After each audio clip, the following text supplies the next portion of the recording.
She rushed to her ex on my birthday and left me behind. So I packed all her designer stuff and sent it to him, and finally saw I was never her first choice. I'm 29M, and on my birthday, my girlfriend suddenly rushed out, texting me, "Ex needs me. Don't wait up." I replied calmly, "Understood." At that moment, I realized how long I had been her backup plan, how I had trusted and loved someone who did not choose me. I walked to our shared closet, looking at all her designer clothes, shoes, handbags, and accessories, most of which I had helped her buy. I made a decision that felt right and strong. I would pack everything and send it to her ex, with a note that said, "She's yours now." The morning had started like any other birthday. The sun was shining, and I had hoped today would be special for both of us. I woke up to find her side of the bed empty, which was normal, since she always got up early for her skincare routine. But today felt different. The apartment was silent. No coffee smell, no music, no sounds of her moving around. I found her in the living room, phone pressed to her ear, pacing fast, while her designer bag sat by the door, packed and ready. When she hung up, she looked at me with that same expression, the one that meant she would choose someone else again. She said her ex was in a mental health crisis, that she needed to go help him, and that she would be back for dinner. But her eyes told another story. She had been waiting for an excuse to go to him. I stayed calm and said, "I understand." She kissed my cheek, grabbed her bag, and left. The door closed behind her, and suddenly my apartment felt empty and huge. I sat on the couch, staring at the generic birthday card she left on the counter, without any personal message, just her signature. Then I realized something I had been ignoring for months. This was not the first time she left me for him. 6 months ago, she canceled our plans because he needed help with work. 4 months ago, she helped him move on our anniversary. 2 months ago, she stayed with him because he said he was sick. I had been patient, supportive, understanding. I thought her caring for him meant she was a good person. But now I knew I was only her placeholder, not her choice. Then I saw her text sent 20 minutes after she left. "Ex needs me more than expected. Don't wait up tonight. We'll make it up to you tomorrow." Tomorrow, my birthday would be over. I replied, "Understood." Then I went to the closet, packed every designer item carefully, just like she taught me, and arranged for a courier to deliver everything to her ex.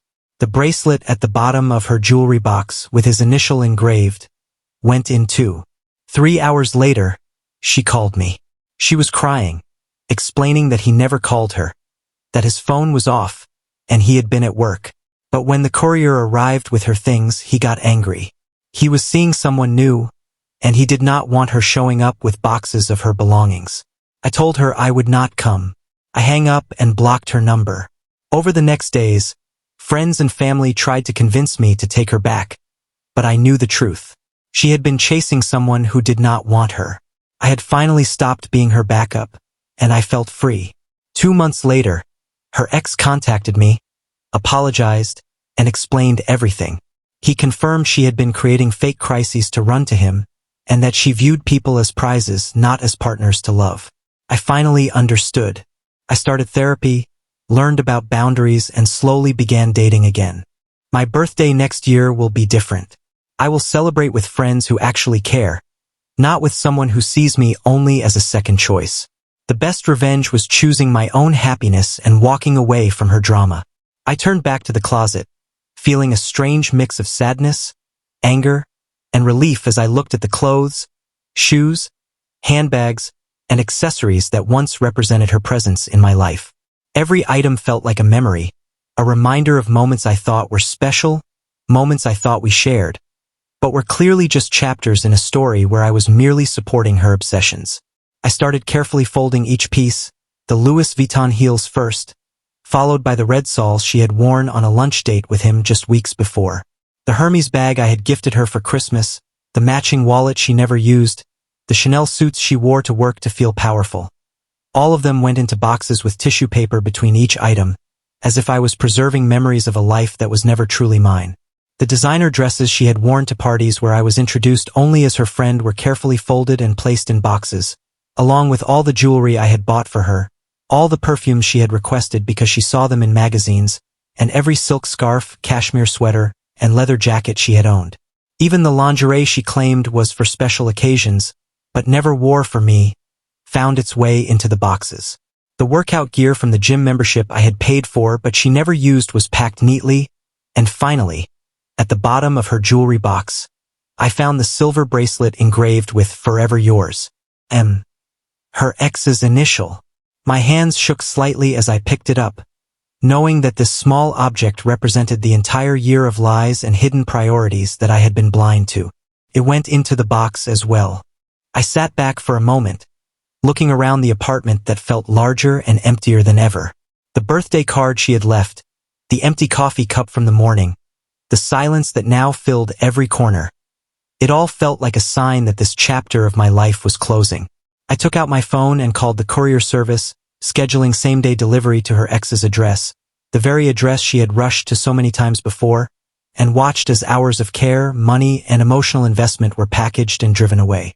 There was a satisfaction in the finality of the act, a feeling that I was no longer the holder of her emotional baggage, no longer waiting for someone who would never choose me. 3 hours and 17 minutes later, my phone rang. It was her. The sound of her voice, full of crying and panic, felt hollow and empty to me now. She tried to explain that he had not called, that someone must have spoofed his number, that it was a misunderstanding, but I already knew the truth. Every call, every text, every rush to him had been initiated by her. She had been chasing a ghost, creating crises to justify leaving me behind, and now she realized that the consequences had finally caught up with her. I told her calmly that I would not come, that I had watched her prioritize him for months, that I was done being her safety net. She promised it was not what I thought, that she could explain, that she would choose me if I gave her another chance. But her words were hollow, especially delivered through the street sounds outside her ex's apartment. I hung up and blocked her number, feeling a weight lift from my shoulders that I had carried for too long. The next morning, I woke up to 17 voicemails from friends, family, and even her mother, all begging me to reconsider, all trying to explain that she had made a mistake, that I should forgive her, that she was only trying to help a friend in crisis. I listened to every message quietly, my heart calm but my mind certain. When her sister called, I asked about the bracelet. There was a long pause before she admitted that she knew about my ex's complicated feelings toward her ex-boyfriend, and that she had assumed I knew too. Her mother, less sympathetic, told me she had always thought I was too good for her daughter, and that she was disappointed by the truth about the bracelet and the months of lies. Over the following days, mutual friends reached out. Most of them had seen the signs I had been blind to. The way she lit up when his name appeared on her phone, how she steered conversations toward him, how she made excuses to drive past his workplace or hang around places she knew he would be.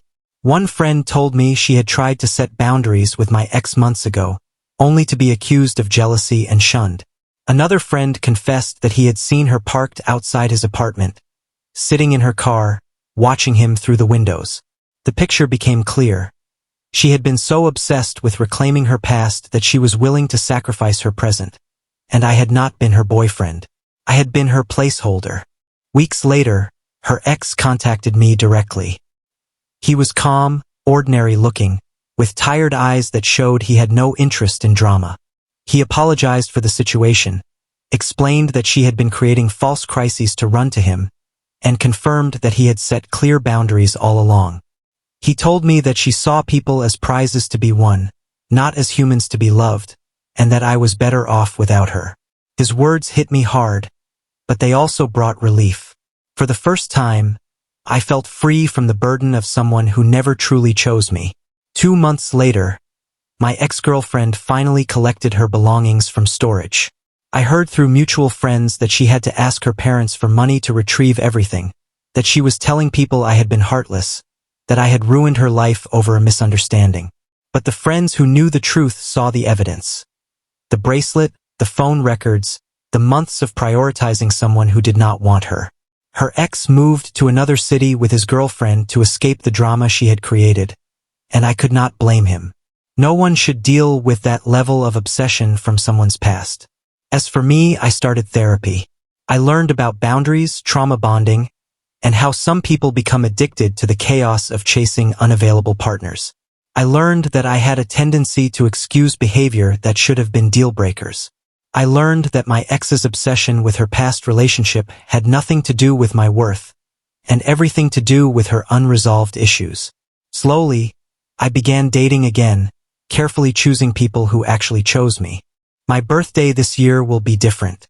I will celebrate with friends who truly care, who will show up for me, not cancel for someone else's manufactured crisis. I sometimes think about what would have happened if I had continued to enable her, if I had stayed her backup forever. But then I remember how it felt to watch her rush out the door on my birthday, bags packed, ready to drop everything for someone who did not want her. That was not love. That was not even friendship. That was obsession masquerading as devotion. The best revenge was not sending her belongings or exposing her lies to our friends. The best revenge was choosing my own happiness, walking away from someone who saw me as optional while I saw her as essential. I am finally free from being someone's second choice, and that feels better than any birthday gift I could ever have received.